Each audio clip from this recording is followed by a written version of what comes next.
When people talk about homosexuality, they often ask, is it a choice?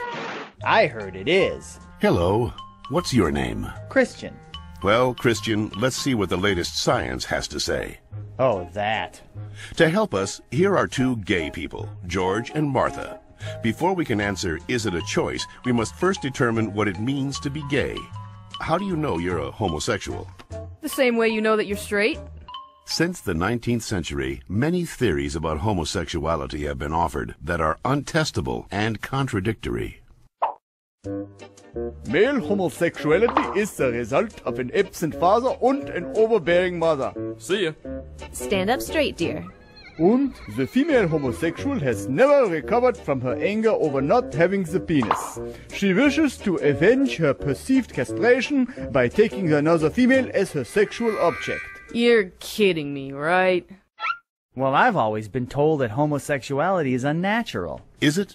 In fact, homosexual relations are common in nature, including zebras, baboons, dolphins, sheep, buffalo, ducks, foxes, elephants, horses, gorillas, moose, house cats, pigs, mice, rabbits, swans, and lions, to name a few. Well, okay, but we're not animals. Human beings have free will. You don't just decide who to love. Settle down there, Martha. Christian does have a point, but let's take a look at the most recent scientific evidence. As they study sexual orientation, scientists are currently looking at three main areas: genes, hormones, and birth order. Of course, most of these studies focus only on male sexuality. Sorry, Martha. What a shock. Let's first look at studies of identical twins. Hi. When one identical twin is a gay man, the other twin is gay up to 70% of the time, far higher than would occur if genes played no role. In fact, these studies show that genes play a greater role in determining sexual orientation than they do in whether or not you're right or left-handed. And we don't punish the left-handed. Well, not anymore. Let's get it! Scientists have recently noticed a striking statistical phenomenon. Studies show that having older brothers increases the odds of a boy being homosexual. Moms always baby the youngest, making them gay. No, that's not it.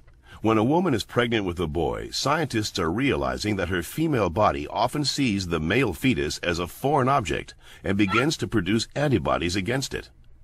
The more boys a woman has, the more adept her body becomes at feminizing the fetus, which may explain why with every successive boy, the odds that he will be gay go up significantly. All right, maybe you all accept it, but what about those people who started out gay and say they became straight by discovering God?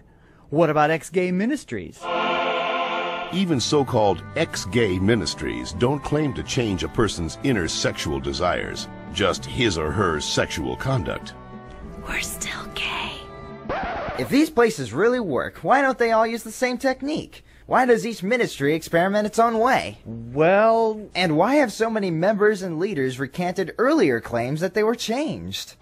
Maybe these programs don't work for everyone, but what's the harm? How about the feelings of shame and guilt they instill and reinforce in their victims? Or the money, energy, and time they sap from people who have nothing wrong with them? Says you. Well, in point of fact, not just George says that, Christian.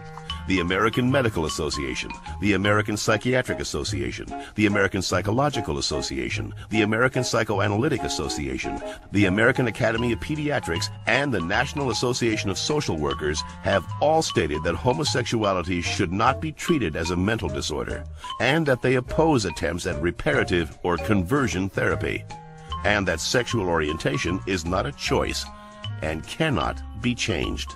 So that's it. I'm supposed to believe that it's not a choice just because all those doctors and scientists say so? Or you could just ask us. I do know this one girl named Heather who goes back and forth, but she's Shut up.